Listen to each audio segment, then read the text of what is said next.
聯賽由一眾辯論教練主辦，比賽即刻開始。今日嘅辯題為港府應撤回強制巴士乘客佩戴安全帶嘅規定。先為大家介紹今日嘅評判，就分別係乃樂修女學校中學部中文辯論隊教練歐文芝小姐，聖公會林琴路中學粵語辯論隊負責老師成香港教育大學辯論隊前辯員袁偉龍先生。感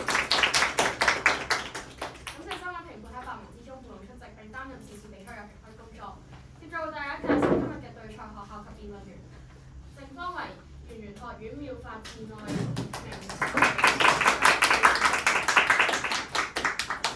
主辯陳卓朗，一副陳永源，二副洪子航，二辯江海橋。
主辯係蔡。比賽進行時嚴禁台上及台下作任何形式之溝通。對賽雙方辯員及負責老師，包括辯論隊教練、比賽主席、評判及聯會成員，可以喺比賽公佈賽果前提出有關情況。經賽會或者評判確認違規成立後，交由評判處理。違規隊伍可被扣分或者取消參賽資格。一切發言均以粵語進行。如果比賽過程當中有需要使用外語，參賽隊伍可以將希望喺場上使用嘅外語印或者寫喺紙上，並於比賽前交予評判審核。如果獲半數評判批准，雙方則可以喺比賽時使用。避免出現爭議，參賽者須事先申報所有喺預期當中喺比賽中使用嘅外語。評判應批准參賽者於人名、書名、專有名詞使用外語，為範圍由評判決定。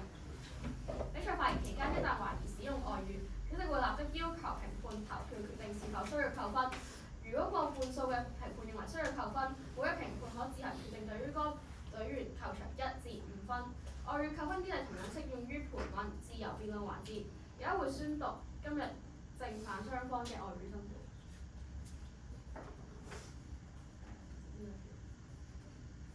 由正反雙方自己讀返。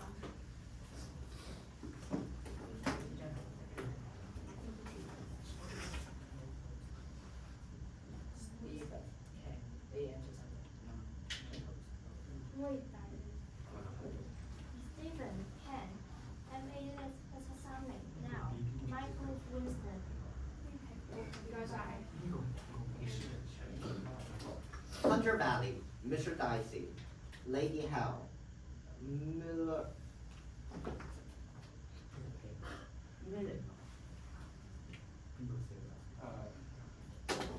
Miller on， 對住。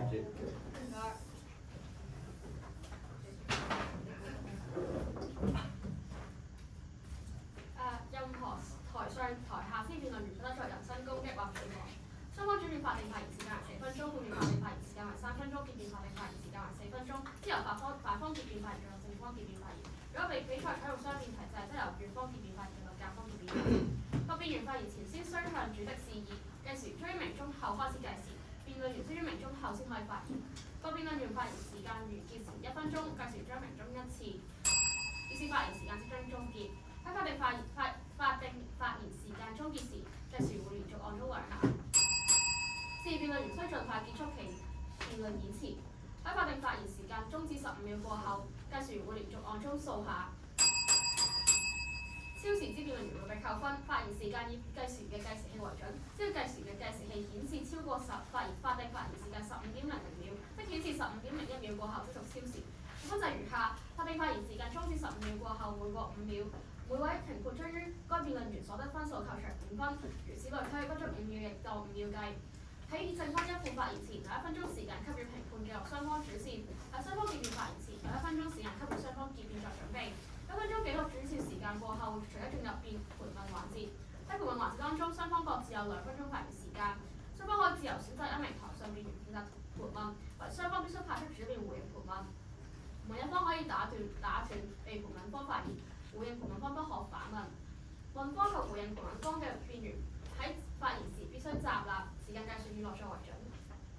就翻第2副辯發言後，隨即進入自由辯論。自由辯論當中，雙方各自有3分鐘發言時間。自由辯論當中，辯員可選擇一次過將發言時間用盡，都可以自行分配時間，分開數次發言。但必須注意，每次發言只可以派1位辯員發言。之後正方發言，再到反方發言，如此類推。發言同學必須站立，時間計算以內作為準。自由辯論環節當中，計時員將於該參賽隊伍之發言時限前響鐘1次。對於發言時限完畢時，響鐘2次。本環節不設緩衝時間，當發言時間用盡後，主席將即時中斷其發言。當某方之發言時間用盡，主席將唔會宣布另一方餘下時間。該方可派出1位或者多位辯員輪流發言，直至時間用盡為止。請問雙方對於賽規有冇疑問？冇嘅話，比賽正式開始。首先有請正方主辯，你有10分鐘發言時間。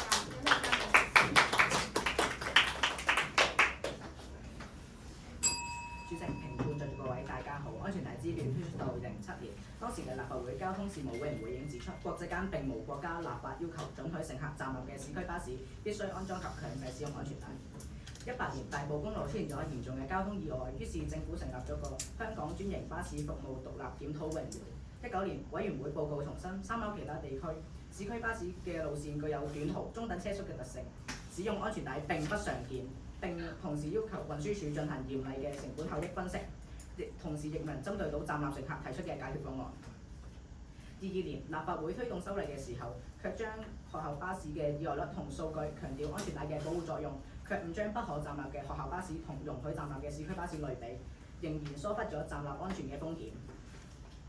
直至到2025年，政府對於容許乘客站立嘅市區巴士是否適合強制佩戴安全帶，多年以來終沒有一個具有說服力嘅證據。不過咁樣都無阻立法會以3小時極速通過庭審，釀成大錯。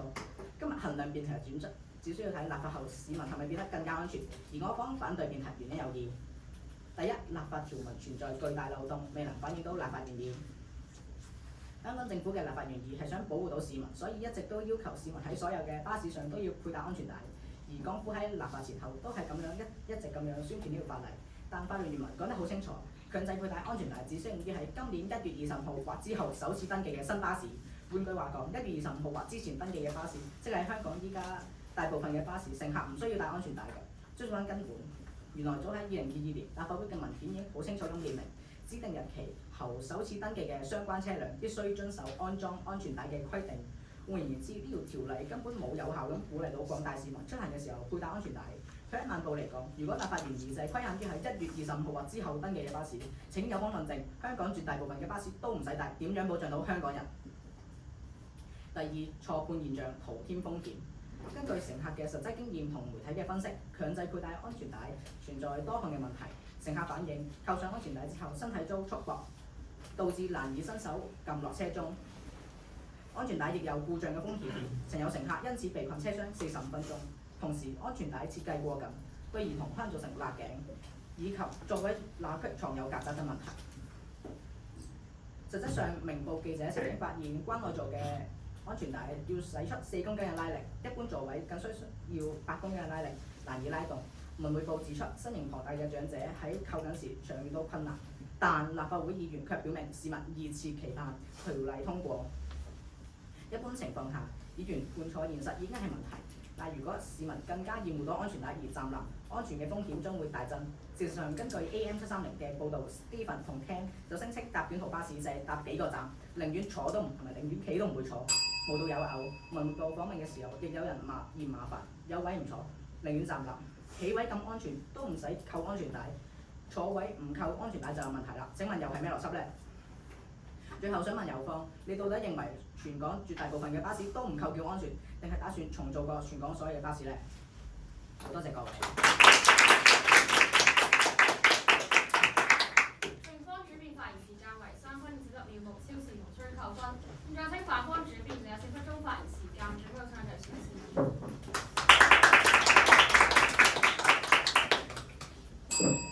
在座各位，我欣賞友方解決問題嘅決心，但係解決問題之前，我哋應先搞清楚咩係問題。讓我哋翻到事情嘅脈絡。幾年前，立法會通過《道路交通條例》第374章第72條，授權運輸署訂立規管安全裝備。政府據此以附屬法例自行形式訂立強制安全帶規定，係屬正當程序㗎。1月26號生效後，社會出現爭議，政府係決定一刀切撤回，但係呢個做法係唔合適㗎。第一，撤回係違反咗主體條例。基本法規定附屬法例係可以隨時修訂或者廢除，但係有大前提就係話唔可以同主體條例有矛盾。第72條授權政府管理安全裝備，若將成條 delete 刪除咗，安全裝備規管去咗邊？法律授權你嘅嘢你唔做，呢個係同立法原意係有矛盾㗎。咁香港係如何去處理類似嘅情況呢？喺12年小巴限速計牌係發錯咗日期，但係政府係修訂咗寬限期同埋冇撤回㗎。22年防疫罰款同埋隔離期係不符合，但係政府都修訂咗數字，都係冇撤回㗎。以曾經撤回嘅例子，都係因為執法係唔可能或者成本效益過低。香港係從未因技術問題將成條法係刪走。如果淨係得技術問題，理論上律政司淨係得改下法律，再適當按加下寬限期就可以達到立法原意。咁點解何來從長計議一説呢？可見技術問題只係幌子，真正嘅原因係民意嘅壓力。但係重點在於政府係冇權因為民意而撤回個法律㗎。基本法第48條規定，行政機關草擬法案提交立法會必須執行以立法之法律，立法會負責制定、修改同埋廢除法律，民意須經立法程序表達，非行政機關代辦。此原則係普通法係共同傳統。英國嘅公務員守則明言，我哋係法律嘅執行者，唔係改寫者。澳洲公共服務法規定，公僕執行立法會法律，不得加入個人諗法。各地原則一脈相承，法律經議會通過，行政機關之責任係忠誠執行，而非因一時輿論動搖見風使舵。非但有損法律自尊嚴，更係對立法機關權威嘅僭越。政府若不滿而家嘅法例，正當途徑係請立法會修訂或者廢除，而非自行刪除。行政機關如果立法機關廢法，今日可以因為民意刪咗安全帶，聽日係咪可以因民意刪咗其他法，例如食品安全？此例一開，憲政秩序何存？第二，即使退一步論政策效果，全盤撤回仍不屬當。根據第374章巴士定義係運行學校私家巴士同埋非專營學生服務。撤回第8D 條，所有巴士佩戴義務即時消失，包括校巴。而校巴情況係截然唔同㗎。執行方面，校巴面對面接送，冇平板上落，全然有助，冇企位問題，保姆隨行，即時監督。實施首日學生都大多自覺佩戴秩序井然。有方所講嘅執行困難，對於校巴嚟講係根本唔適用。民意方面，立法會民意顯示88%嘅家長係贊成校巴安全帶㗎。09年開始登記嘅校巴都強制配備咗。有方若認同校巴應獲保留，則其主張已非係撤回啦，係收窄適用範圍。呢個係修訂唔係廢除喎。所以有方要論證辯題，就無需向我哋大家渲染公共巴士嘅咩錯啊咩唔好啊，係應該集中處理校巴應唔應該一並廢除㗎。最後請有方一副回答，強制校巴學生佩戴安全帶係咪應該㗎？多謝。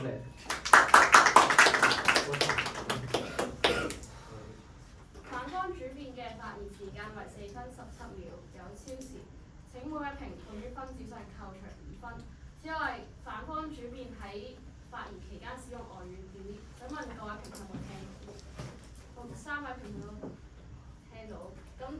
各位評判自行決定睇分。3位評判要表決呢個係咪一個需要扣分嘅外語，因為佢3位係多數決嘅呢個。咁請問3位評判就唔覺得佢係咁多數？咁就請各位評判自行喺分子上扣除1至5分。好，而家2分鐘時間俾評判嘅雙方主持。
主持時間結束，現在會進入盤問環節，先由正方發起盤問，再到反方。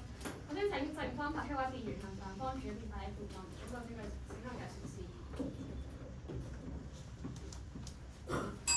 你好，有方同學想問一下咧，條做唔到立法目的嘅咧法例應唔應該取消咧？應該啊。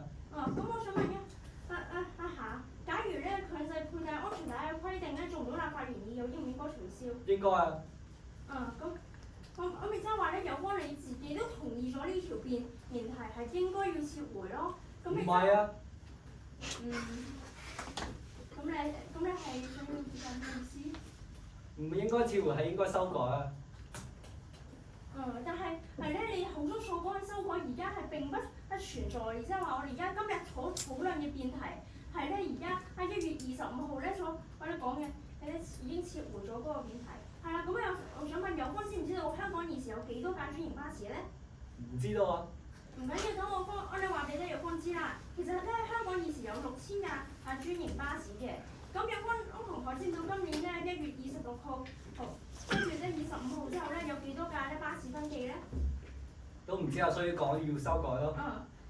其實我方都唔知啊，不過咧2025年嘅全年咧登記嘅巴士有36架。就算咧1月25號後咧新登記嘅巴士咧，等於咧2022嘅全年都唔應該會咧超過咧36架，亦即係得咧36架上面嘅巴士乘客需要強制佩戴安全帶，而咧36架咧要強制佩戴安全帶，係咪就可以保障到全港市民搭巴士嘅安全咧？唔可以啊。咁即係話有方同學都同意咧呢個法律辯題係根本就我哋做唔到佢立法原意，亦都保障唔到乘客係安全啦。而即係話我哋都可以確立到今日呢條辯題係應該開始回嘅。同埋咧，我想問咧，有方同學你咧點解覺得要咧修改唔係撤回？我方啱啱主辯稿講咗，港府係冇權利撤回。正方盤問環節結束，咁一提醒辯員在俾人盤問嘅時候不可反問。好，現在有請反方派出一位辯員向正方主辯發起盤問。有方同學，我想問下，主體法律同附屬法律嘅分別喺邊度啊？係啊，有方同學唔知，唔怪得知會覺得政府有權廢除啦。等我話俾你知啦，主體法律係立法會確立立法嘅原意，而附屬法例就係政府配合咗啲法律。咁我再問啦，有方主體法律要求政府立法強制乘客佩戴嘅裝備，點樣喺唔與主體法律矛盾嘅情況底下廢除安全帶嘅規定呢？或者我轉個問法啦，有方同學，你覺得廢除呢條法例係因為安全帶太貴啊，定係因為安全帶會造成更加多嘅死傷啊？係啊，有方都知道唔係，所以政府廢除呢條附屬法例根本就係違法。再請問有方，你覺得係唔係寧願僭越基本法都應該要廢除呢條規定呢？咁立法會會主動廢除呢條法律又有啲咩難度呢？有方唔答，因為有方都知道答案根本就係冇。咁點解行政權要僭越立法權呢？或者我轉個問法啦，如果行政權需要僭越立法權，有方唔廢除立法會啊！係有方都知道唔廢得啊，因為有方同我一樣都咁重視三權嘅原則。好，我再問，不如我哋做個選擇題啊？請問令某條已經生效嘅法律完全失效，係撤回定係修改啊？有方同學果然睿智，廢除就係完全失效，而修訂係調整適用嘅對象。再請問有方，校巴有冇民意上嘅問題啊？冇，咁執法嘅難題咧又有冇咧？有方唔答，因為有方都知冇。縱觀全球超過100個國家強制學童佩戴安全帶，佢哋有冇做錯啊？冇，咁所以有方都同意校巴都應該繼續推行啦。咁點解唔係修正呢條法律嘅適用範圍，而係要完全廢除咧？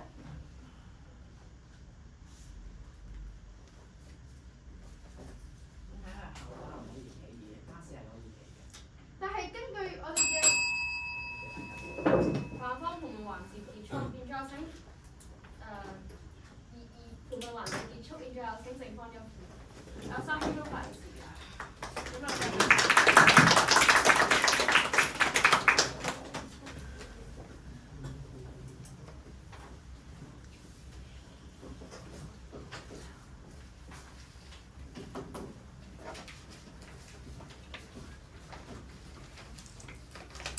回答一下呢有方問題，其實香港政府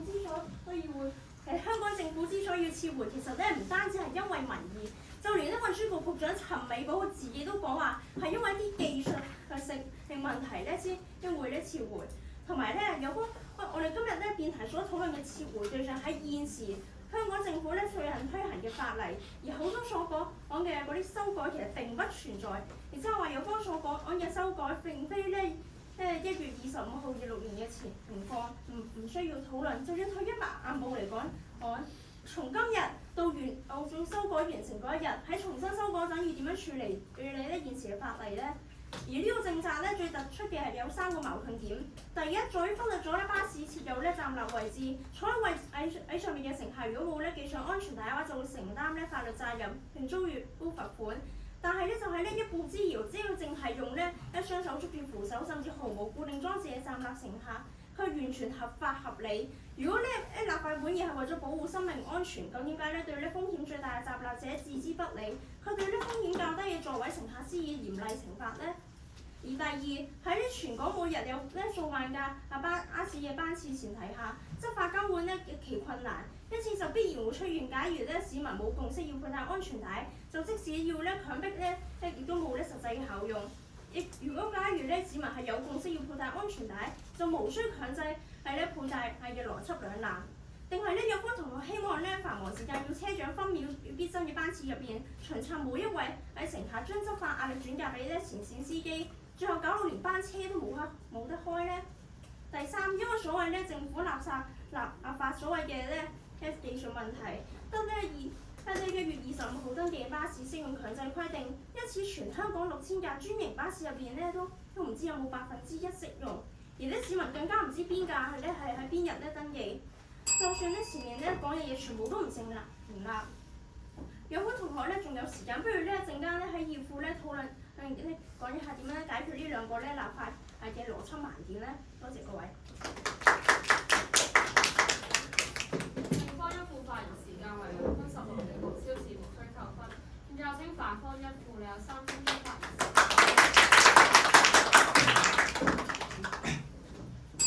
各位聽完有方2份稿啦，我方非常失望，因為有方依然解釋唔到辯題核心嘅2個問題。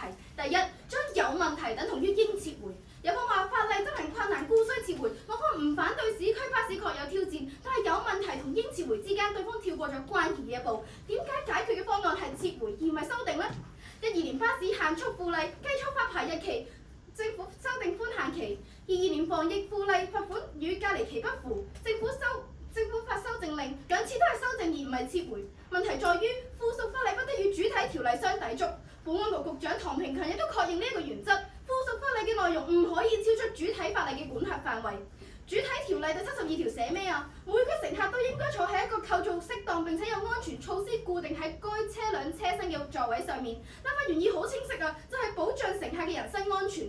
如果政府將安全帶嘅規例全盤刪除，授權即落空，保障即成空文，此舉本身就已經同主體條例相抵觸啦。總審法院於01年510案警告，行政機關行使附屬立法權嘅時候，必須嚴格遵守主體法例授權嘅目的。政府唔可以透過登報紙就繞過所有嘅立法程序，以及無視基本法。行政機關繞過修訂，直接廢除唔僭越主體法律嘅原則，僅限3種情況：一、執行已經冇可能；二、成本效益明顯失衡；三、存在更有效嘅替代方案。換言之，有方如果要撤回嘅話，就必須證明以下嘅其中一項：一、安裝安全帶成本高昂，運營方面或者政府無力承擔；二、實施法律之後成效甚微，甚至引起反效果；三、有方認為應該要加強力度，強制全部巴士乘客佩戴規格，而非安全帶保障安全。但一嚟安全帶唔係貴啊，二嚟法例只係喺起草階段，又談何成效呢？三嚟我方相信有方自己甚至在座各位都唔會同意我哋搭巴士嘅時候要戴規格啦。因此結論只係得一個，政府從來都冇權廢法，只可以修法。呢一點有方係通通都冇反對過，咁辯題又點會成立呢？更重要嘅係，即使唔講法理嘅問題，有方都捉唔到修訂同埋撤回兩個最大分別。有方撤回嘅理由係市區巴士執行嘅種種困難，乘客流動無人監督，我方完全接受，但有方再一次跳過咗關鍵嘅一步，專營巴士執行難與校巴何干啊？有方一唔反對法律上巴士定義當中包括校巴，二唔反對學童安全好重要，三唔反對撤回代表住某種已生效嘅法律完全失效，但結論又好奇怪，覺得要完全撤回嘅喎，根本就係自相矛盾啦。更嚴重嘅係現時17座或以下嘅校巴當係小巴處理，根本就已經強制需要佩戴安全帶。如果一刀切豁免17座以上嘅校巴士，就會導致同一類嘅車輛出現兩個截然不同嘅處理方法，做法實屬奇怪。所以煩請有方清楚交代，點解我哋一方面要顧及小巴、校巴嘅乘客安危，第二方面又要無視大校巴嘅安全需要呢？多謝各位。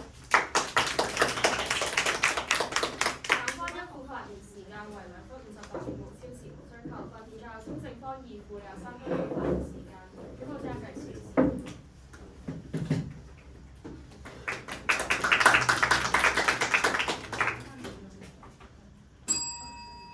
在座各位大家好，嗱，首先回應翻嗰個有方嘅問題，佢哋話嗰個法例咧撤回係唔應該撤回而係修訂啊嘛。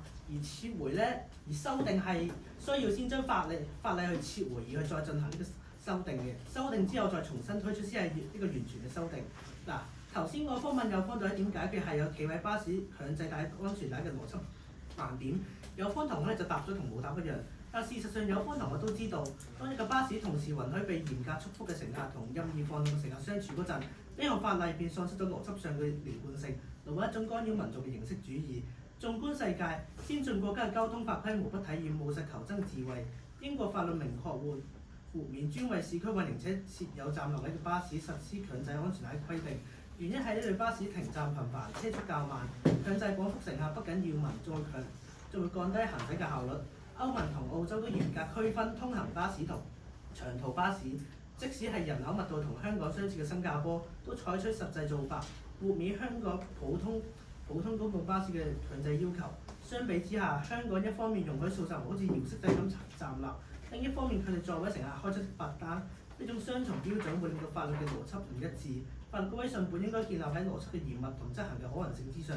如果強推一條令市民都感到混亂、司機難以執行嘅法例，最終只會損害法例嘅公信力。呢點有方都反對唔好，因此有方自己可以退而求其次，話問題可以改善，即係所以有方都承認咗而家問題可以改善啦。首先，有方所講嘅改善呢個適用範圍，但我方一副頭先問有方到底點改善一籃子嘅可行性問題，有方連自己都答唔到。更甚者，就算啲問題改善晒，又唔知同今日撤銷嘅法例有咩關係？因為今日法例講嘅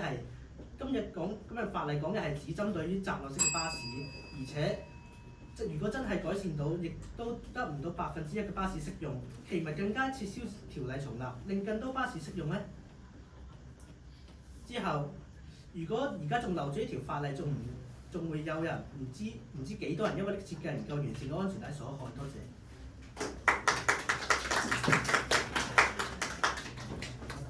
正方二副發言時間為2分20秒，無超時無需扣分。現在有請反方二副你有3分鐘發言時間，檢討車計時。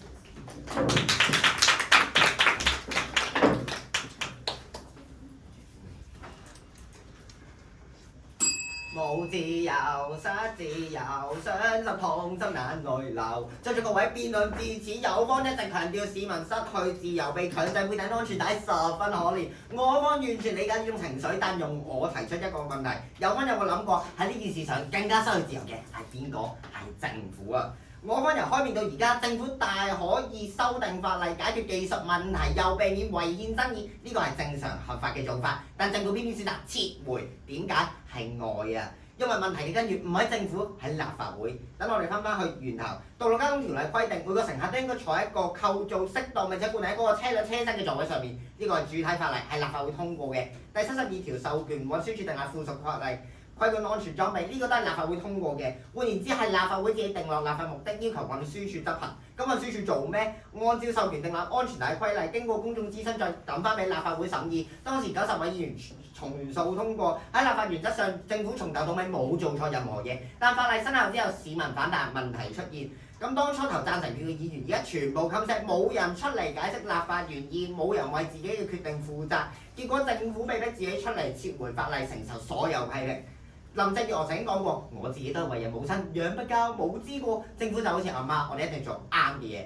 一個負責任嘅阿媽應該點樣教仔呢？應該叫個仔勇敢出嚟面對自己嘅決定，承擔自己嘅責任，而唔係每次阿仔闖禍，阿媽就出嚟同佢善後，等個仔繼續逃避。立法會通過法例係立法會嘅決定，法例有問題，立法會應該自己提出修訂，向公眾解釋，承擔佢嘅政治責任，呢個先係權責相符。但而家嘅情況係，立法會通過嘅時候舉手，出事嘅時候縮沙，無形中將所有責任推俾政府。今次政府選擇善後係出於愛同埋責任，但我哋從來唔可以將自己嘅命運寄託喺人哋嘅善意上面。英國憲法學者 Mr. Dicey 曾經警告，行政不得以執行為名，自毀立法目的，否則行政權將吞噬立法權。英國最高法院首席法官 Lady Howe 喺2017年的流案中亦裁定，行政權不可單方面推翻國會立法意志，無論理由幾充分。今次阿媽手軟幫就仔執手尾，下次呢，阿媽會習慣咗繞過個仔直接做決定。一打開呢個先例，立法會橡皮圖章將成常態，行政凌駕立法將成慣例。講完呢個先係真正嘅憲制災難。講完政府呢個阿媽，我哋翻返係真正嘅阿媽，每一位送仔女上學嘅家長。校巴安全帶喺香港實施以嚟，家長滿意，學校配合，保姆監督到位，零投訴，冇爭議。但而家因為市區巴士執行困難，一刀切令到呢一個校巴都要撤回。呢啲家長完全明執行順利同市區巴士有咩關係？點解要因為呢啲唔相關嘅問題廢除一條保護自己仔女嘅法例？有方必須向啲家長解釋，你哋仔女嘅安全點解因為市區巴士執行困難會裝？有方3個位都答唔到，因為有方都知道根本唔應該陪葬。多謝各位。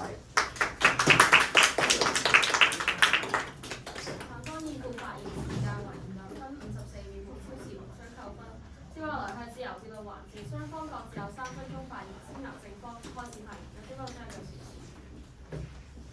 咁我頭先講話咧，政府冇做錯任何嘢，呢方面我就唔同意啦。首先你自己都同意咗，我哋咧政府嘅立法原意係為咗保障市民安全，但咧就連佢哋自己喎都講話係因為技術問題，將咧1月20後咧登記嘅巴士咧先納入咧呢個咧強制佩戴安全帶，呢個明顯係佢哋自己都承認錯，點解你要一反要講話佢冇做錯任何嘢咧？我哋冇講過佢冇做錯任何嘢，我哋只需要認為修例就已經足夠。但係你頭先又係咁講，我回答，但係其實我咧再回答一下咧上嗰邊位講嘅嘢啊。其實關於校巴呢件事，校巴同小巴佢哋我記得佢哋都係唔需要咧站立嚟咧駕駛啊，但係唔一樣喎。專營巴士佢哋係有咧一站咁嗰啲站立嘅乘客係咪就唔重要咧？到底佢哋撞死咧？修例咪得咯。係啊，但即係話你哋都覺得咧呢個做錯咗，好啦，應該要修例先 OK。但係我哋而家所講嘅要撤回係指咧1月25號出嚟嗰個，你哋修改嗰個仲係唔係咧？我哋所講嗰啲25號嗰個唔係啦。方堂，等我哋教你一下修改應該點樣修改。修改而係喺立法會嗰條上面1.1，比如講1.1，所有人要戴安全帶，然之後1.1.1，所以呢條法例唔適用，咁樣先係修改啊。有幫我解釋一下？即係話修改係唔需要先撤回。但係你咧唔先撤回啊，咁你原本嗰個咪都喺度，咁你修改之後，我咪都一樣會俾原本嗰個咧影響到。我哋唔同友方爭論啦，友方而家今日就係一味撤回，咁咧佢就話校巴咧校巴係而家都係包括喺所有巴士在內嘅，即係呢條法例入面嘅。佢有強制佩戴安全帶嘅條例。咁香港亦都有家長同意反方因為撤回，咁樣係咪雙重標準咧？係咪而家罔顧香港兒童嘅生命安全咧？我咧一冇咧講話係枉費香港兒童嘅生命安全同埋我其實咧都咧冇。其實我哋咧都重視咧專營巴士嗰啲安全，例如咧大埔嗰啲咧車禍事，而家難道佢哋就唔值得重視嘅咩？有個車禍係因為司機嘅駕駛有原因，唔係因為安全帶啊。咁其他嗰啲車禍都有因為咧相關咧冇戴佩戴安全帶，導致咧成個人飛出咗車禍，跟住咧死亡喎。係啊，啱啊，所以修改呢條法例咪得咯。我覺得我哋應該先撤回呢條法例，然後另外再推出一條只適用於校巴嘅法例。點解啊？基本法你定？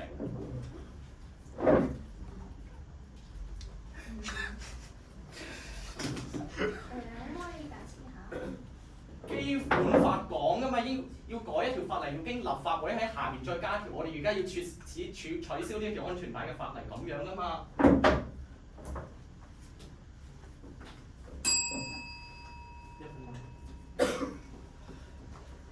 但係佢咧修改，你咧修改，其實佢嗰個程序都係過於繁瑣。如果你係真係想要咧保障市民安全，咁點解唔咧咁快毅節咁樣將佢撤回，跟住再出一個適合你哋並滿意嘅咧法例咧？你再整嗰條新嘅，唔係更加嘥時間咩？而家我哋首要係保障咗兒童嘅安全，我哋自己走去修例就轉去校巴嗰度，巴士唔使啦，話咁樣唔係更加快捷，亦都更加保障到安全咩？咁其實你哋從頭到尾其實都係咧想講話，我哋而家討論嗰個係咪係咧唔好㗎啦，然之後都要咧收到或者撤回佢啦。咁其實我哋雙方係立場係一樣㗎啦，咪都係覺得呢個咧辯題所講嘅啲政策嘅法例唔好咯。何來一樣？有方認為要全盤撤回，我哋認為校巴應該保留，何來一樣咧？有方而家根本就係罔顧兒童嘅安全啊！然之後話你係淨係想保留校巴，其他全部撤回。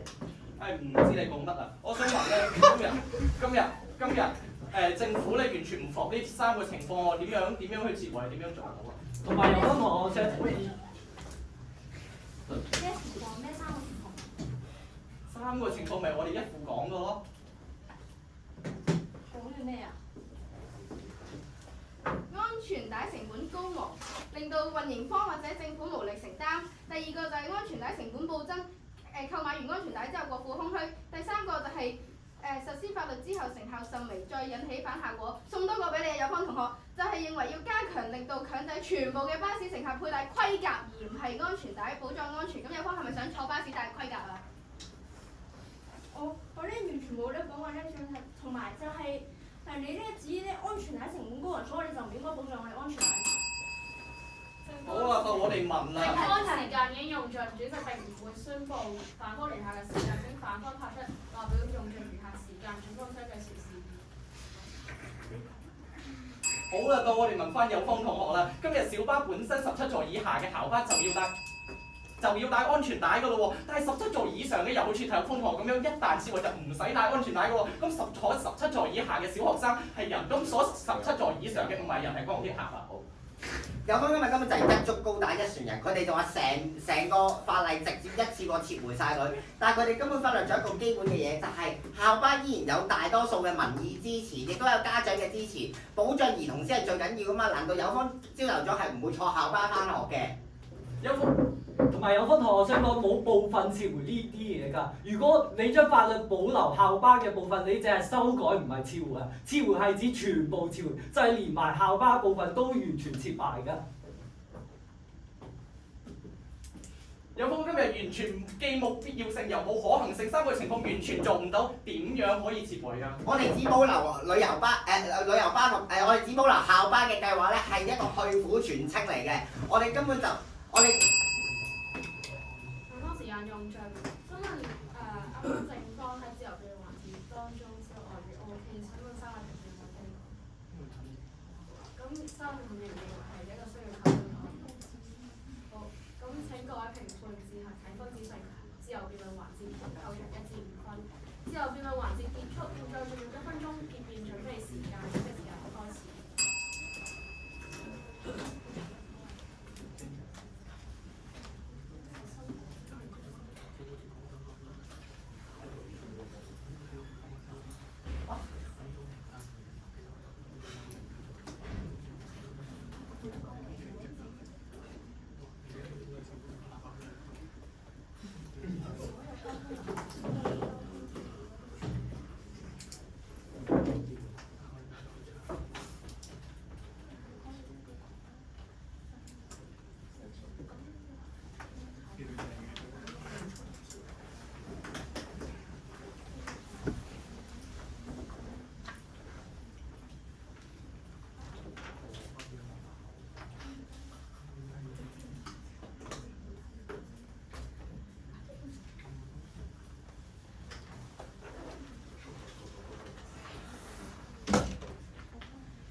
間結束，先請反方決定作結。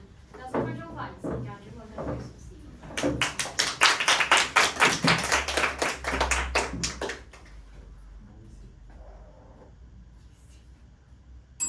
在座各位大家好，咁既然有風同學係一間道教學校啦，咁我就唔重複我哋嘅論點啦，反而係從道德嘅角度去思考一下呢條辯題。道德經云啊，萬物負陰而抱陽，充氣以為和。陰陽從來都唔係對立，係分工，陽主導，陰主席，陽創生，陰承載，各安其位，萬物自化。越界相侵就會天下大亂啦。憲制嘅設計呢，就係因為陰陽之道啦。立法會係陽創設規則，決定去向，而行政機關就係陰啦，承採法律，忠實執行。陽話要唔要，陰話點樣做，涇渭分明，缺一係都不可嘅。成場辯論咧，雙方好似爭拗咁，表面係一條安全帶嘅法律，而我方認為真正爭拗緊嘅係陰陽之間嘅邊界啊！政府設為呢條條例就係陰越界咗陽。因為修訂同廢除係兩回事嚟㗎，政府改寬咗限期，豁免咗期位，調整罰則，呢啲係點樣做嘅問題，而係陰嘅本分，合法合憲係將成個條規刪走，令法例授權完全消失啊！呢個係要唔要係立法會嘅權利啊！政府做咗立法會應該做嘅嘢，呢個咪問題所在咯。更深一層，點解陰會越界呢？因為陽失咗職啊！當初立法會90票通過，冇人反對，法例生效咗之後，突然間民意反彈，呢90個人全部冇一個出聲，冇人提動議，冇人講過一句話，政府被逼就孭起咗成個責任。對方同學話：咁咪政府咪負責任咯，但係我要話，究竟係負邊個嘅責任啊？政府代替咗立法會孭鑊，表面上係化解咗個危機，實際上係開咗佢極危險嘅先例。佢可以證明咗陽唔可以唔做任何嘢，因為幫你執手尾嘅喎。但立法會知道咗政府會幫佢善後咗之後，佢仲會唔會認真去審議案呢？仲有咩壓力去承擔呢個責任呢？今日嘅負責任係明日嘅制度崩潰，對方成場都喺度強調民意執行現實，呢啲全部都係陽嘅問題，社會係唔應該接受呢條法例嘅。但陽嘅問題係要用陽嘅程序解決，立法會辯論表決廢除呢個先係正途嚟嘅。政府用陰嘅手段去處理陽嘅問題，就好似用油去救火，只會令唔會解決問題，只會令呢場火燒得更加大。咁而回顧翻有方同學嘅校訓啦，明道立德、慈悲喜捨呢8個字就係今日辯論嘅終極答案。明道明白憲制分工嘅道理，行政係歸行政，立法係歸立法，唔係因為僵化，係因為呢個秩序保護緊每一個人。立德，政府嘅德唔係討好民意，係守住自己嘅本分。有啲嘢做到，但唔應該做，呢啲先叫約束，呢啲先叫真正嘅政治品格。法治嘅本質從嚟都唔可以唔係有法可依，獨裁嘅國家都有法律啦。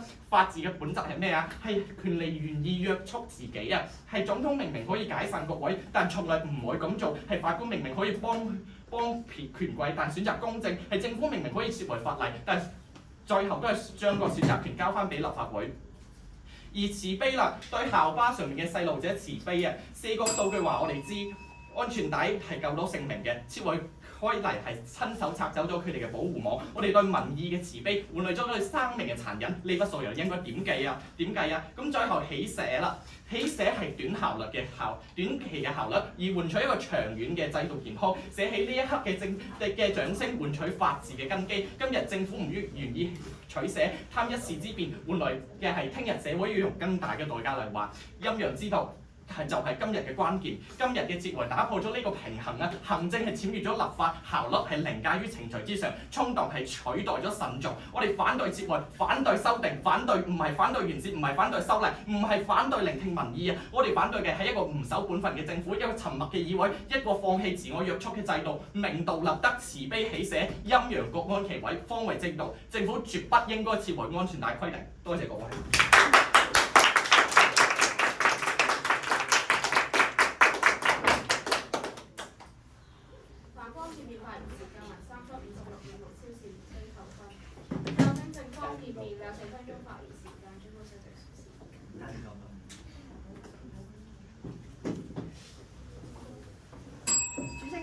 各位大家好，唔好意思啊，有分同可能誤解咗我哋學校嘅意思，我哋學校唔係道教係佛教。好啦，講翻正題，我哋世界上有一種好叫阿媽為你好，明明打完波之後成身慶合合，但係阿媽覺得你凍，所以你要着翻件衫。明明煲完湯，阿媽都冇問過你想唔想飲，但係次次煲完都要你一定要飲，甚至你講緊功課嘅時候，你一定要飲咗佢。當然啦，啲係有方所講嘅係愛啊，願意固然係好啦，咁但係係咪真係代表真係好咧？調翻轉頭咁講，咁樣會係令到個小朋友覺得好厭煩，以後出街話都要俾開阿媽嘅目光，以後做功課都要鎖住對門唔俾阿媽入咧。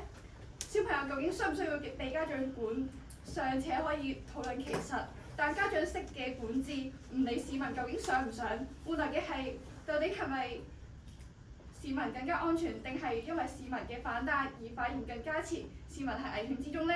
相信答案到底係前者定後者，大家喺呢2個禮拜都能夠睇得到。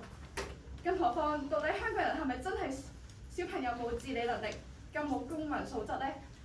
如果今日嘅立法會有做好把關嘅程序，立法之前又經過委員會確切咁做好公民查詢，反映民意，憂市民之所憂，而唔係一句或認為市民熱切期盼，所以就唔需要做公眾查詢呢？有清晰指示避免市民誤墮法網，有足夠安全，唔會綁住你45分鐘，唔會勒住你條頸，各年齡層都適用嘅安全帶。在座各位問心，以香港人嘅公民素養同智慧，係咪真係唔會肯戴安全帶為自己多添一份保障呢？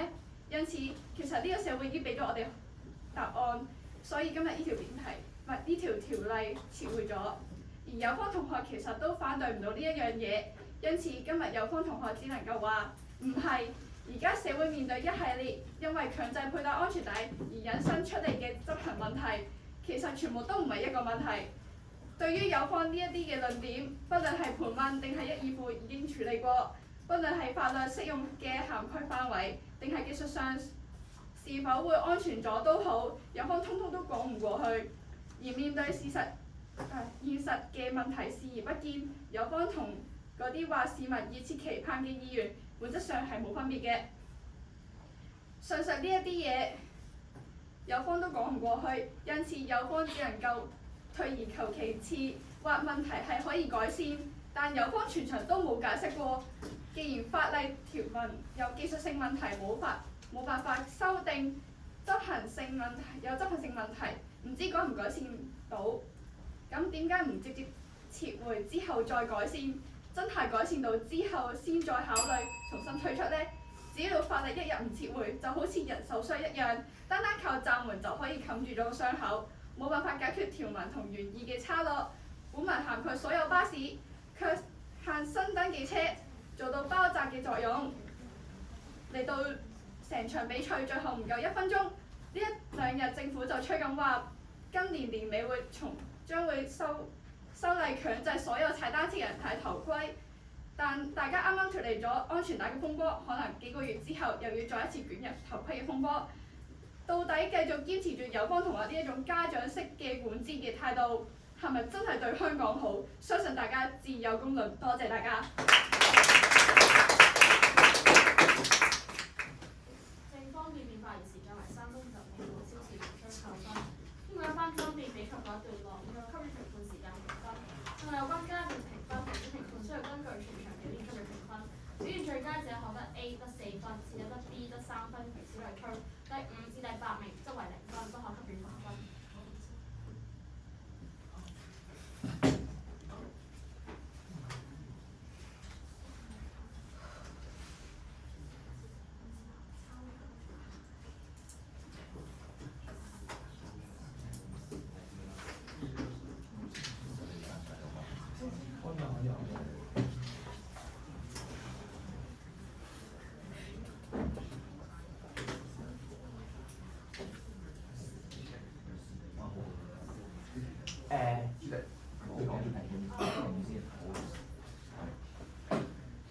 現在有請各位評判就對賽雙方表現給予寶貴意見。首先有請香港教育大學辯論隊前議員余偉龍先生。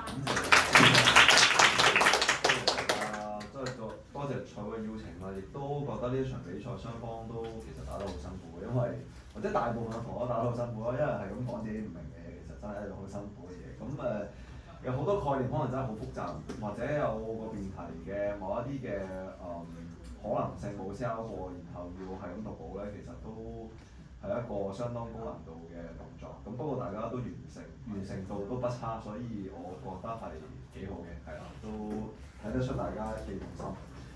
我覺得呢場比賽比較簡單，因為我一聽就覺得正方陀似乎真係完全冇考慮過除咗即係撤回之外嘅另一種可能性，所以咧成場比賽就陷入咗到底點解唔可以去修訂一啲有問題嘅條文嘅呢一個咁重要嘅即係戰場嗰度。主要其實我覺得都唔完全係講俾同學聽嘅，你哋開講問一問你哋嘅教練。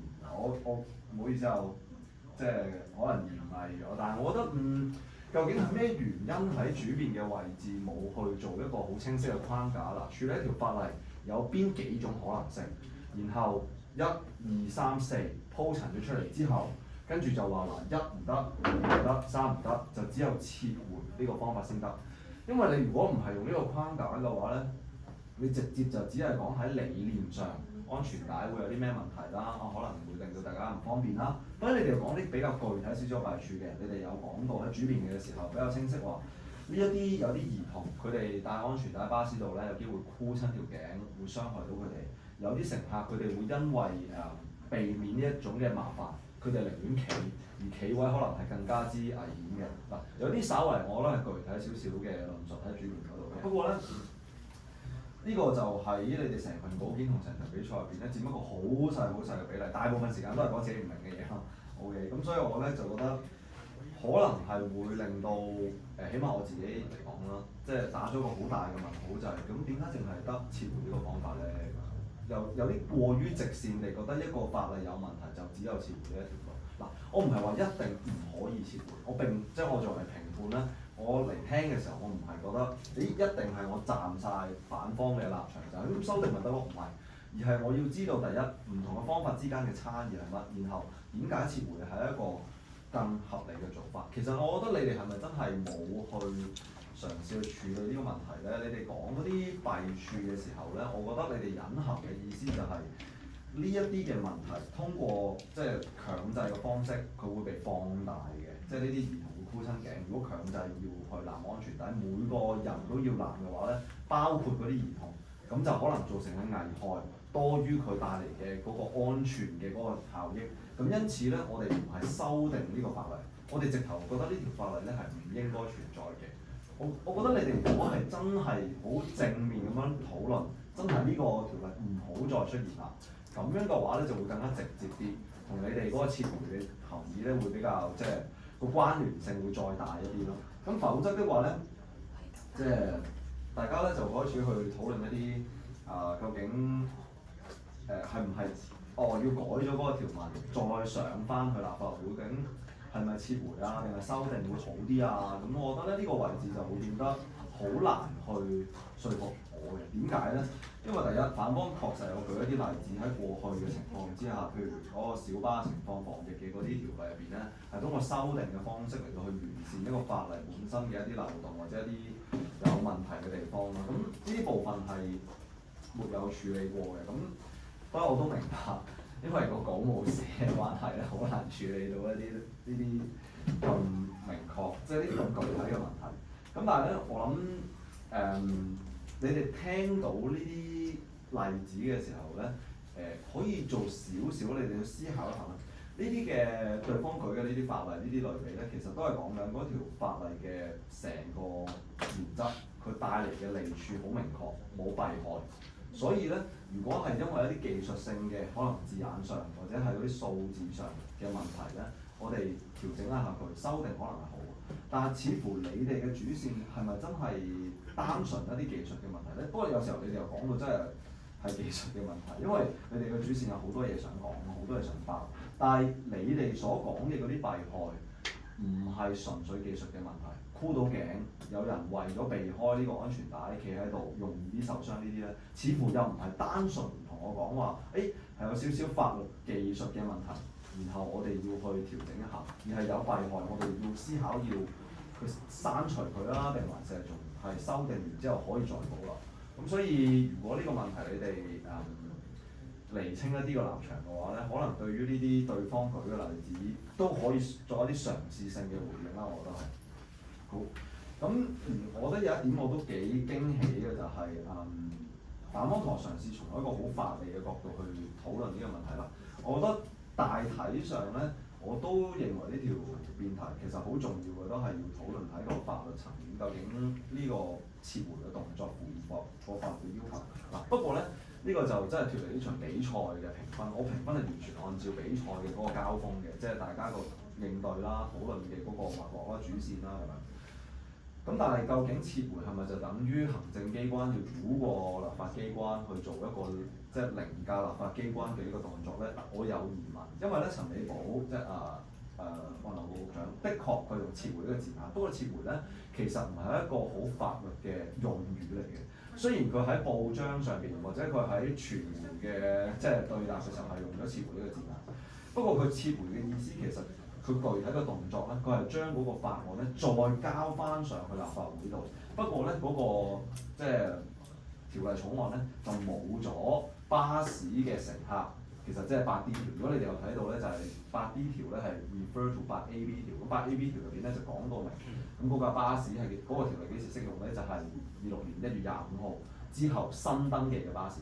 咁所以咧佢講嘅嗰個撤回其實就係講緊佢要刪除咗8D 條嘅呢一個條文嘅啫。咁因此究竟佢係咪諗住即係陳美寶或者係政府啦，係咪諗住凌駕立法會通過行政嘅權力，就令到呢個法例失效咧？至少喺我嘅認知入邊咧係有可斟酌空間。不過當然嗱，場上面完全冇呢啲討論嘅，我俾分咧就完全唔會用自己覺得係點嚟做俾分。咁你冇講，你冇提，你唔理，咁我就用你冇提、你冇理、你冇處理嘅呢一種方式咧嚟到去評分㗎啦。咁我大體上而覺得我嘅理解就係咁咯。咁我有一個好少嘅即係感受啦，就係如果有啲辯題確實可能佢牽涉嘅問題比較複雜咧，唔需要太過快地就想進入一啲好戰術啊，好叫做即係短兵相接嘅交鋒嘅，可能真係講好個法例嘅框架，講好個法例嘅文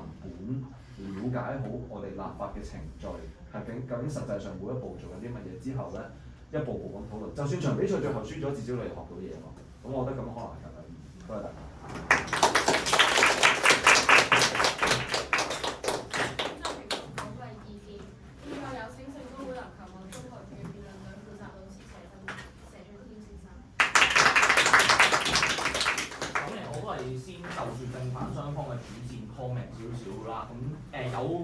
喺分數上面關事嘅東西，亦都有分子上面即係唔會反映到嘅東西。咁佢再講就係可能部分嘅評分標準同埋我自己一啲即係我自己對於某啲技術性嘅東西嘅一啲睇法咁樣。咁首先咧，正方嘅主線，我覺得咧其實最大問題就係喺主辯開始，我已經認為你哋係冇完整地論證到呢條嘅。係啦，因為即係尤其實我同啱個評判局感覺有啲唔同嘅。我感覺到其實喺你哋嘅稿件當中咧，你哋有預過對面會打修訂。但係好明顯係你最初諗嗰條主線嘅時候，你係冇諗到呢樣嘢。於是其實你個 point one 咧，基本上因為你講話條文漏洞，講話嗶哩吧啦，講話嗰個就係當個寬揾到嗰個嘢啦，就係嗰個日子嗰樣嘢啦。基本上其實就係對面一個修訂，其實就已經可以解決，可能解決咗。咁其實調翻轉嚟比較上，我會覺得可能 potentially 你可以論證到條辯題嘅論點咧，其實係 point two。咁但好快其實你已經即係唔充分啊嗰件事。究竟點解一個可能民意或者成其實點去到最後點樣令到嗰件事要變成一個撤回？就係啱，其實都同評判講嘅有啲似，就係你由嗰個條文有問題嗱個法律條文有問題到撤回當中嗰個因果關係嗰個論證鏈，你冇論證得好清楚。咁於是咧，跟住咧衍生嘅問題咧就係同時咧對於反方嗰個修訂，其實坦白講你嘅準備都唔算話好充足。咁於是就好難打，係啦。咁而亦都就係好明顯，因為對面玩咗條比較技術性嘅主線啦。咁於是其實你臨場亦都唔係好反應得到啦。咁於是就變咗有啲吃力，就變咗就係個結果就係讀緊稿咯，係啦。咁但係你要知道讀緊稿其實唔會幫你賺取到太大分數，尤其係當對面對你嘅主線挑戰係咁強，而同時其實你本身條主線甚至都唔夠強嘅時候咧，咁你又重複你自己嘅東西，其實不足以去論證個辯題嘅。咁反方咧就好。我都唔知應該叫你好聰明好定係點好，但係總之就係玩咗一條比較技術性嘅主線啦。坦白講，主辯嘅時候我有少少 impress 嘅，因為我自己個人係會中意你聽到咁好 detail 咁樣去同我講話嗰個立法機關同行政機關差異。咁而事實上嗰個取向，我覺得都唔係完全有問題。咁但係咧衍生出嚟咧，我會反而覺得咧，因為反方最大嘅問題有我自己覺得有兩個。第一個係你哋本身嘅主線其實你哋嗰個，甚至我唔會話你有一條主線，我會話你成個論證嘅過程好散亂。你哋嘅論證包括曾經你哋用過就係話因為呢個係一個立法會嘅工作，咁第一就係政府喺嗰個技術層面上面佢不能夠繞過立法會，根本政府唔可以作任何撤換。咁呢個啱評判其實 comment 咗個技術位啦，其實即當然你要拗到撤回呢個 term 係咩嘅話係可以嘅，但係個問題係似乎你唔係想落去呢個位，而撤回亦都唔係一個好 official 嘅一個法律用字嘅時候咧，咁其實呢個位我覺得係對唔 challenge 嘅，但係係我會覺得係有問題嘅。咁當然唔會喺張分紙上面顯示到啦。咁而跟住第二樣嘢咧就係話，咁你就算撤回咧，咁你開咗幾個條件出嚟嘅，咁就係話你主辯其實你係講兩個嘅，但係一副你自己係講三個，係啦。咁主辯你講就係話個成本問題同埋執行難度。咁然後跟住一副開埋出嚟就係話個替代方案就係話你直接幫佢講話係大規格啦，咁但係 which 其實我覺得係即係你有少少直接逼佢要提高個論證責任啦咁樣。咁但係其實我會覺得咧，主辯講嗰兩個咧，其實你開咗出嚟之後，你再要 comment 話對面冇可能做到呢件事咧，我覺得係困難。尤其其實你冇花好功夫去論證，你直接一句話你做唔到㗎啦。咁然後對面冇應啫，咁但係坦白講啊，正方一副我聽到係有啲關事嘅東西，但係佢冇好真正直接咁回應得到你。但係佢其實答咗啲有關事嘅東西出嚟。咁所以其實呢個位又係好危險嘅。咁於是咧，再落咧就係其實你好散亂啦，就係咁跟住你就同我講話我校包咁，我哋於是就修訂。咁其實你成條都唔可以話係主線啦，就係你嘗試由好多角度去反證條辯題。但係其實咧，每樣嘢之間咧又完全冇關係喎，而甚至其實之間咧你可能有啲相衝喎。咁於是變咗就係，其實我都唔係好知你想點樣否證條辯題，即係你覺得喺你心目中你最強嘅攻擊點喺邊度咧？而呢樣嘢咧喺你哋後場係好明顯嘅，就係其實你問我咧，我覺得好直接咁講咧，我覺得反義同反結兩份度咧，你都冇反證緊辯題嘅。我甚至會覺得其實係好同辯題毫不相干嘅。你同我講話立法會嘅責任性，跟住政府包底性之類諸如此類嘅嘢，好坦白講，我知，但係關條辯題咩事啊？係。咁於是個問題就係你。我分子好直接咁講，就係喺對面冇 challenge，但係你後面都攞唔到分。你玩咗條好技術性嘅線，咁但係呢一條主線或者呢一堆嘢，你好難後面去做延伸。於是變咗就係我一路聽緊嘅就係停留咗喺你主辯一副講完嘅嘢，跟住就冇。咁於是變咗係你出嚟玩嘅嘢，其實喺我心目中，你同頭條新聞開咗4分鐘、3分鐘短講，其實冇乜分別嘅。係啦，我聽得幾過癮咯。咁但係你唔會攞到好多分，我好直接咁講。咁而咧呢個我會覺得係我對場上今日雙方表現嘅 comment 啦。咁另外咧，我會講少少個人對於處理上嘅東西。第一咧，我會覺得咧今日雙方有樣嘢我都覺得係長遠，你哋如果你想打好辯論呢樣嘢咧，你要改善。太依賴廣告啦，係啦，辯論呢樣嘢係回應嘅遊戲嚟嘅。咁你唔作任何回應，你冇可能去延展到個討論。尤其好簡單就係你今日場比賽，正方你估反方嘅主線，咁估唔到啦。咁於是你哋嘅選擇就係咁，你攞翻份更高出嚟讀，咁但係冇幫助嘅。我會寧願你甚至啦咔聲嘗試下應下，其實係一個好嘅選擇嚟嘅。咁當然前提建基於你對自己嘅嘢熟悉啦。OK，咁所以你第一件事你要有準備，跟住你先去回應講啦。反方其實就係調翻轉，我會覺得反方你要諗清楚對面其實唔應。其實你甚至我覺得你應該要預得到呢樣嘢。你開條咁技術性嘅東西出嚟，其實正方應到臨場應到你嘅正方，我覺得。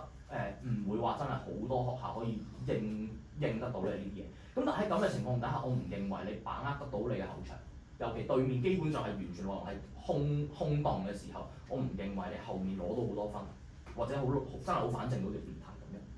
咁第二樣嘢咧就係咧評判有講到嗰個撤回嘅東西啦。咁我第一樣嘢我會覺得今日反方咁打咧，第一個好大嘅問題，其實第一樣嘢咧就係，尤其你同我講話撤回呢樣嘢係一個立法會嘅動作，而唔係一個政府嘅動作。而同時你將港府呢個 terms 咧，你好狹義地修成為我就係香港政府嘅行政機關嘅時候 ，OK， 咁我理解，因為始終立法會理論上唔係香港政府，佢係香港政府嘅監察機關咯。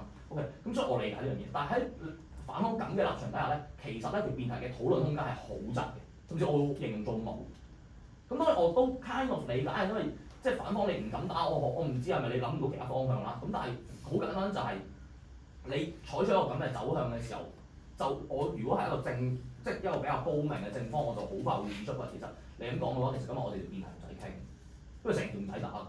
我哋嘅講法係條辯題本身出錯，條辯題本身不可能成立，而唔係乜乜咁樣，咁就變咗你要預咯。如果我係你嘅話，我會後場嘗試之後，佢就算今日我當政府可以修改點樣，會好過你依家後場冇空泛。咁第二樣嘢咧就係嗰個修改個問題。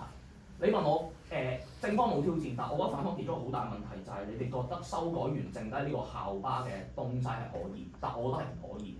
因為主體學你話齋，佢嗰個主體法律咧，佢依家嗰條條例按我認知啊，應該 under 呢個道路交通條例嘅。咁雖然我冇 check 得好清楚啦，但係道路交通條例當中只係包括校巴嘅一個附屬法例咧，我認為係冇可能納入喺呢一條條例底下，你應該係要另立嘅。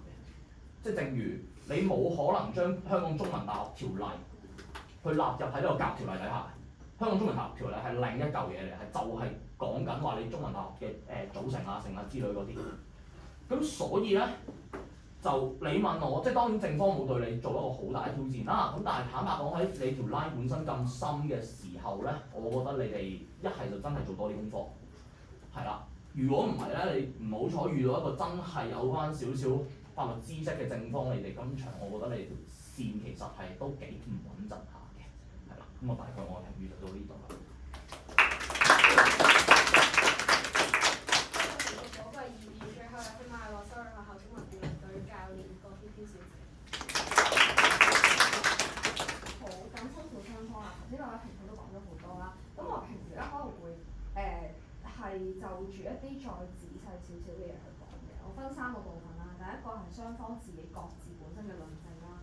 我係認同上兩位評判所講咧，我覺得正方咧係冇完成到自己嘅論證責任嘅，因為你係會講咗好多實際上嗰個條例有嘅問題啦，有啲乜嘢漏洞啦，有啲乜嘢嘅喺執行上面，實際上啲市民遇到啲乜嘢問題啦。咁但係點解個方案必然係撤回咧？呢個基本上喺主辯入邊咧係冇任何嘅解釋嘅，你只係解釋咗嗰個法例而家係有問題啦。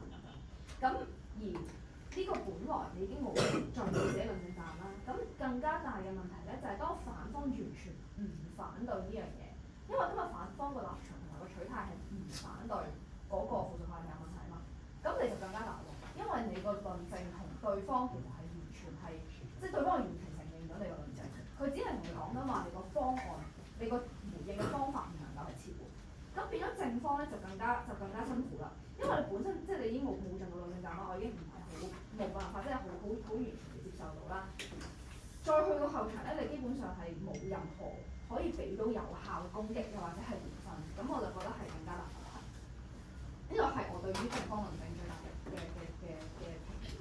至於反方啦，我覺得反方咧，我可以話我係 appreciate 你嘗試去用一個比較技術性嘅方法去處理今日條辯題啦。同埋我都覺得可以係話係一個聰明嘅做法，因為你會避免咗好多實際上你要去 defend 嗰條法例嘅一啲難處。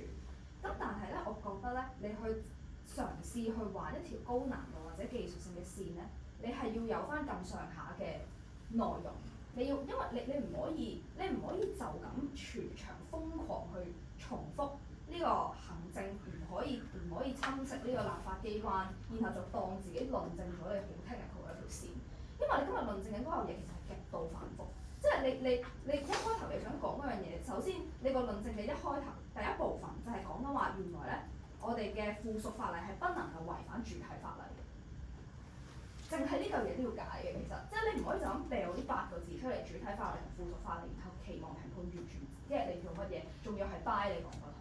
但係今日去到主辯嘅時候 which 我反主我係又因為呢個原因而扣，即係我唔知可唔可以用扣分嚟用啦，我冇俾足分嘅原因係因為咧我係聽唔明嘅 point 上講法，即係你首先你就講話嗱，而家我違反咗主體法例啦，咁就係唔 OK 啦，然後你就可以數例子啦，都可以數咩小巴發牌個例子啊，數以前隔離嗰個例子啊，咁但係你根本你連本來何謂違反主體法例，附屬法例如何違反咗主體法例？點解唔可以違反咗你講基本法啦？基本法邊條啊？你都未解釋嘅情況底下，你瘋狂數咗一堆例子出嚟，然後就話香港從來都冇試過因為技術嘅失誤而刪除過一條法例嘅，然後甚至乎咧再講落去嘅時候咧，就甚至帶埋民意呢個説法出嚟啦，更加冇可能因為民意撤回一個嘅附屬法例，呢個並唔係一個正當途徑。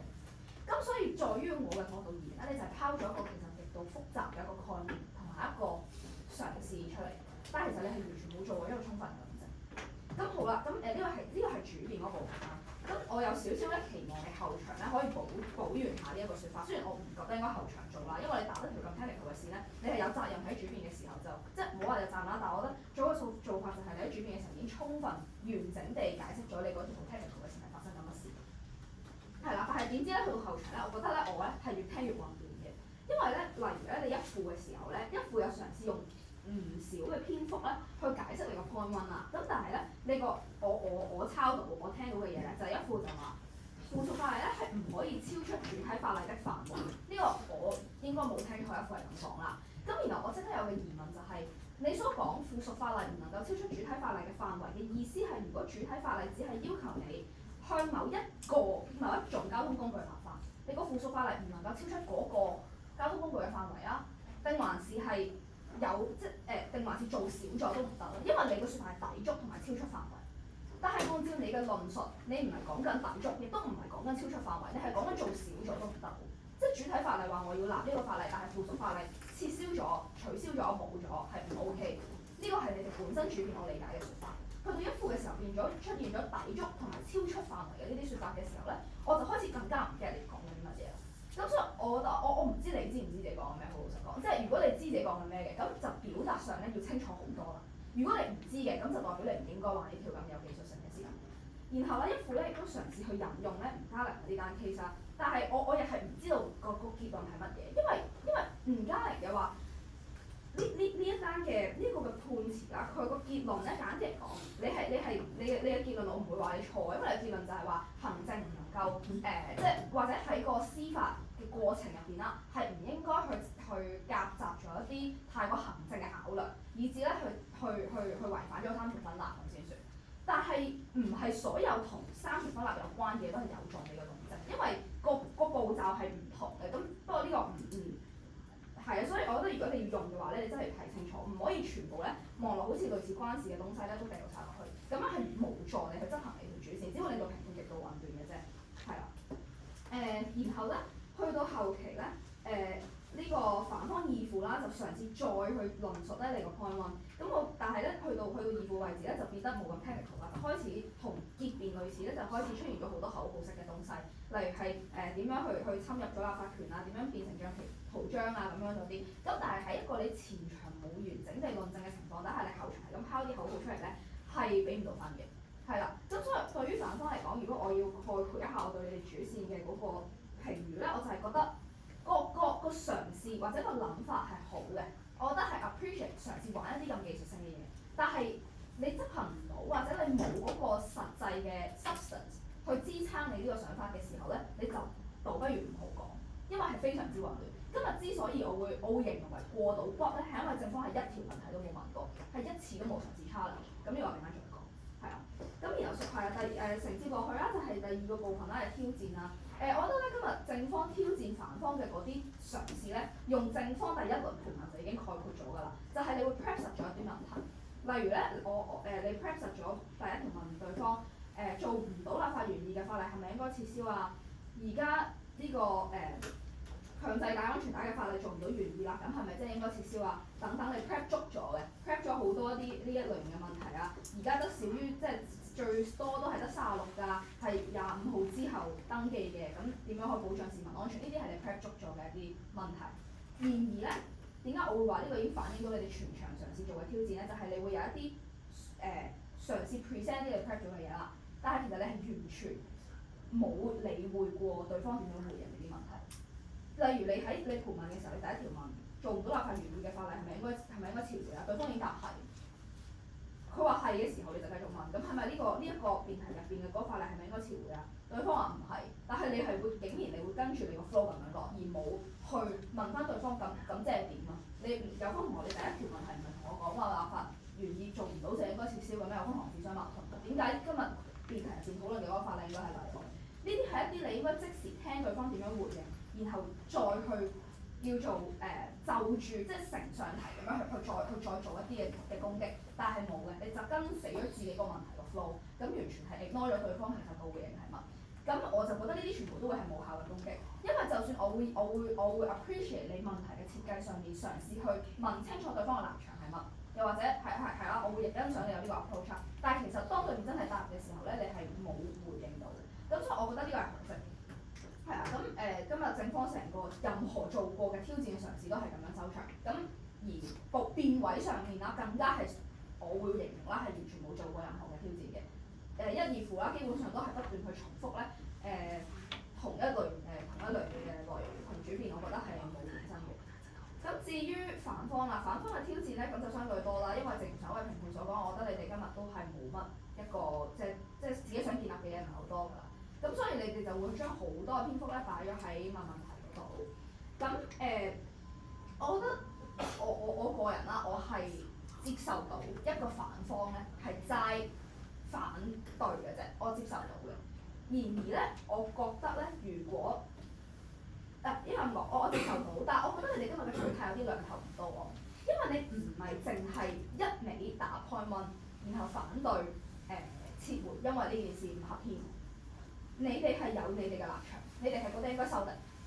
咁如果你唔係淨係反對，唔係淨係挑戰，而你係對於件事點樣處理係有立場嘅話咧，你就有責任去交代清楚你嘅立場啦。但係你哋今日係冇做到呢個部分嘅。每一次正方去嘗試問問題，又或者你哋覺得有一個必要要去交代某啲嘢嘅時候啦，其實基本上你都只會答兩隻字，就係修例咯。咁收咩咧？即係你想點樣咧？呢個係我覺得反方冇交代到嘅嘢。咁所以我覺得係如果你今日諗住打嘅 approach 係撤回唔合憲，所以咧總之我唔理個法例有幾有問題，有幾即係民意有即係有幾多市民反對乜嘢都好，政府都係唔能夠撤回嘅。所以我只會反對呢一個部分，我係唔諗你哋係唔諗住交出任何嘅解決方案咁先算啦。咁我就覺得唔好主動提出話我要應該要修例，應該由立法會正當程序去做 ，which 你哋副辯有嘗試解釋過嘅。咁如果你係有呢一個所謂叫做反方案的話，你認為有一個應該去執行嘅解決方案嘅話咧，我就覺得係要 prep 足啲，究竟你係想點？係呢個就我俾反方建議。基本上我嘅評語就係咁多，我覺得下次可以諗清楚自己想即係一條主線係咪一個你哋操作到嘅嘢，同埋係咪一個你能夠清楚完整地交代到俾評判知嘅嘢。咁如果既然因為呢個比賽2個禮拜嘅時間，我覺得就住今日雙方嗰個 approach 都唔係冇辦法可以做到嗰個清晰交代嘅效果嘅。咁所以我覺得係啦，繼續交流，辛苦晒。多謝3位評判嘅寶貴意見，然後為大家宣佈賽果。今日嘅辯題為港府撤回強制巴士乘客佩戴安全帶嘅規定。正方為圓玄學院妙法寺內明陳呂重德寄語中學，反方為保良局顏寶玲書院。首先宣佈今場比賽嘅最佳辯論員，最佳辯論員為反方一副潘希權。